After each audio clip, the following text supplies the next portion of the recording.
The St. Clair River, Lake St. Clair, and the Detroit River, also known as the Huron-Erie Corridor, are the international waters that connect Lake Huron to Lake Erie. Environmental changes in the corridor over time have resulted in a loss of habitat for fish and other organisms. This video is focusing on the successful St. Clair River Fish Habitat Restoration Project and the science and collaboration that made it a success. We were so surprised that lake sturgeon found the habitat and were spawning on it even though it wasn't completely constructed. We wanted to make sure that the materials we used were suitable for fish spawning. We have been perfecting the habitat materials and determined that a certain size and shape of rock was important to maximize the space between the rocks. If there's too much space, the eggs could be washed out by the water. But if the spaces are too small, the eggs would not be adequately protected from fish and other organisms. The project team developed a plan and methods to build new spawning habitat to increase lake sturgeon, lake whitefish, walleye, and other native fish populations. We learned that water flow, water depth, and water temperature were all important in the placement of a spawning reef. Another important factor is the available nursery habitat downstream that is crucial for the survival of young fish produced on the spawning reefs. One of the most important components of these habitat restoration projects is the monitoring that we do before and after the reef is constructed. In this way, we know whether any fish were there using the area before we construct the reef, and we can document the success of our spawning habitat projects.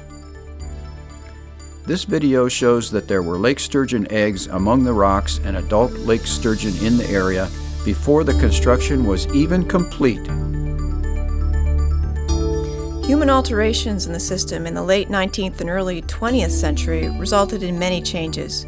One of the largest was the result of widening and deepening for commercial navigation.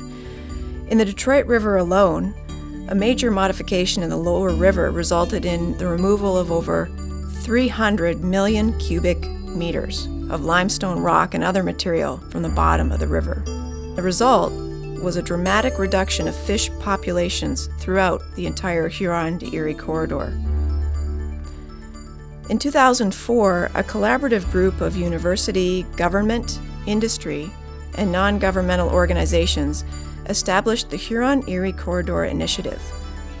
The first two projects, one at Belle Isle in the Detroit River, the other at Fighting Island, also in the Detroit River, but in the Detroit River International Wildlife Refuge, have significantly improved fish habitat. And we've seen fish responding to our latest project in the St. Clair Delta while it was under construction. Fish habitat restoration is a key part of US EPA's strategy to restore impaired beneficial uses in the system.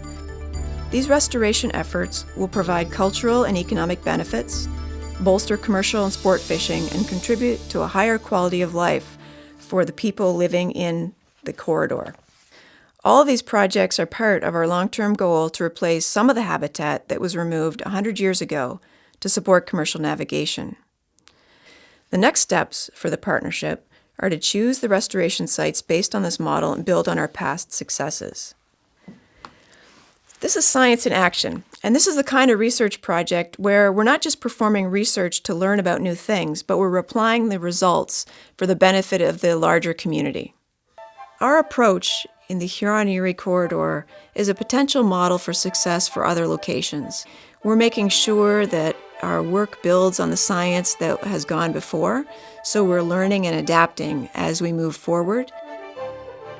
The Huron-Erie corridor is the epicenter of fish populations and fish habitat restoration in the central Great Lakes.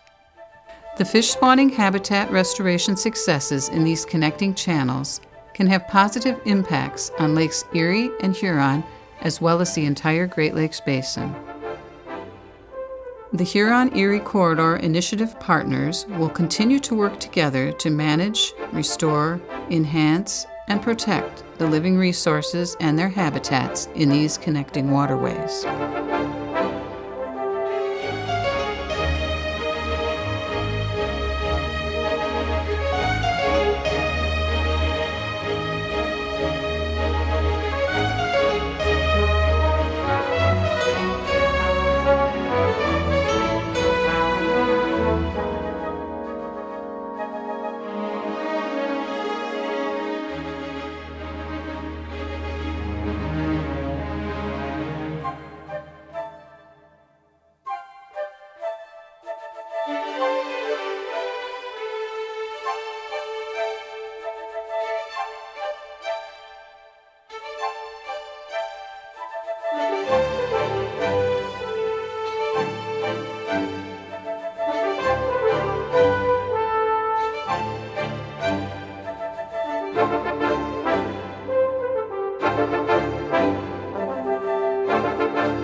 to this webcast lecture on the Revolution of 1830 in France.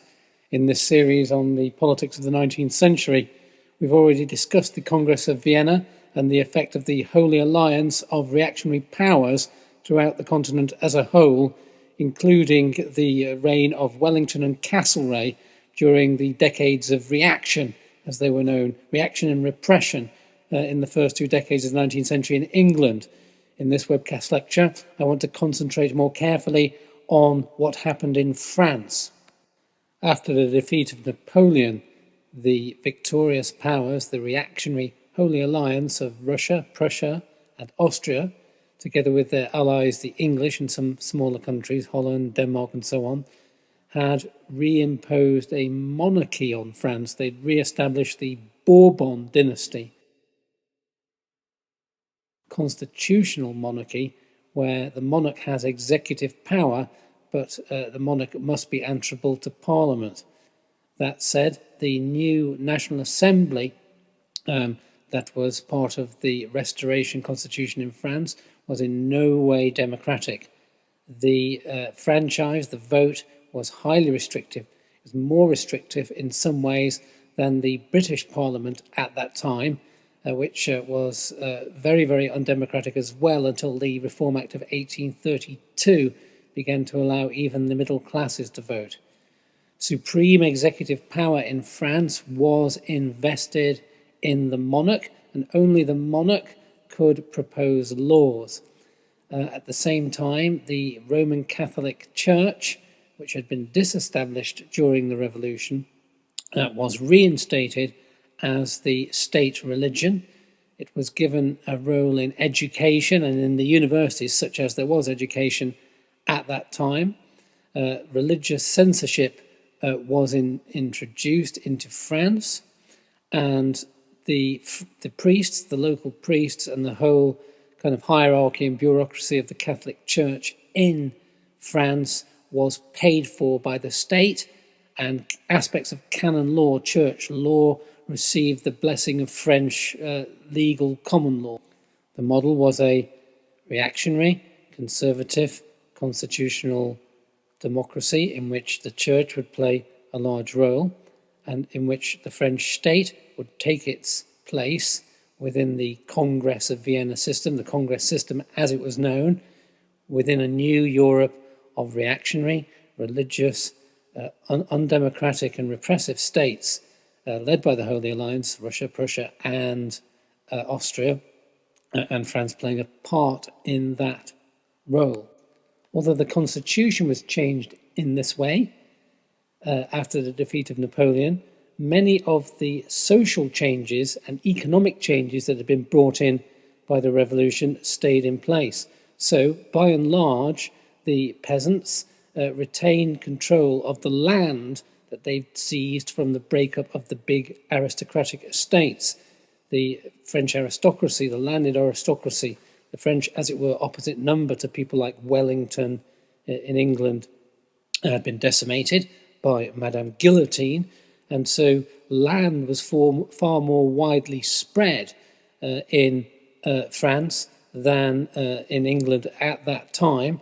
And this was to have a marked effect on the economic development of France through the 19th and 20th century. There were large numbers of small and medium-sized peasants who owned their own farms, which that they had gained during the revolution of the 1780s, 1790s, and they were to retain that. There was no wholesale return of these lands to the aristocracy. Likewise, the Napoleonic reform of the old state, the old monarchical state, stayed in place. The new Bourbon monarchy was less grandiose than it had been before the revolution. There was no Versailles culture anymore, no building of huge palaces, no Marie Antoinette sort of scene. So it was a more economical sort of monarchy. The reform of the state bureaucracy and the judicial system that had taken place during the revolution also stayed in place, which effectively meant very, very centralized control of the whole of France by the judiciary in Paris and by departments of state in Paris. So following the Restoration in 1815, there were subsequent revolutions, including the one in 1830 I'm going to talk about. But the basic shape of France as a country of peasants, of relatively well-to-do small farms, a highly populated countryside, very much in contrast to either England on the one hand, which was through the 19th century to become depopulated countryside with virtually no peasants, no self-sufficient farmers, industrialized farming. France was to maintain a kind of organic, local, small farm culture right up until, well, almost up to the present day, in fact. So France was a country of farmers, a rural country, a country of peasants. But it had this one overbearing city, Paris, and Paris's power over this country of peasants was a remarkable aspect of France throughout the 19th and 20th century. You have a powerful, centralized French bureaucracy ruling over an overwhelmingly peasant country. And the difference between the culture of Paris on the one hand and the one or two industrial regions that were to develop in France and the rest of the French countryside became very, very remarkable and still is to some extent. In the context of the Revolution of 1830, which this webcast is about, and the Revolution of 1848, which we're going to come on to discuss, you see that Paris is a very radical, revolutionary sort of place, but the French countryside, in the main, very conservative. Essentially, what's happened here is in the revolution of the 1780s and 1790s, the thing we call the French Revolution, the peasants had got their farms, and that's really all they wanted. They didn't want to go any further with the revolution, and they were quite happy as far as they were concerned. Hegel's, kingdom of God on earth had arrived when they got hold of the family farm, expropriating it from the aristocrats. They had no real interest in any further radical change, no sympathy with the growing urban poor.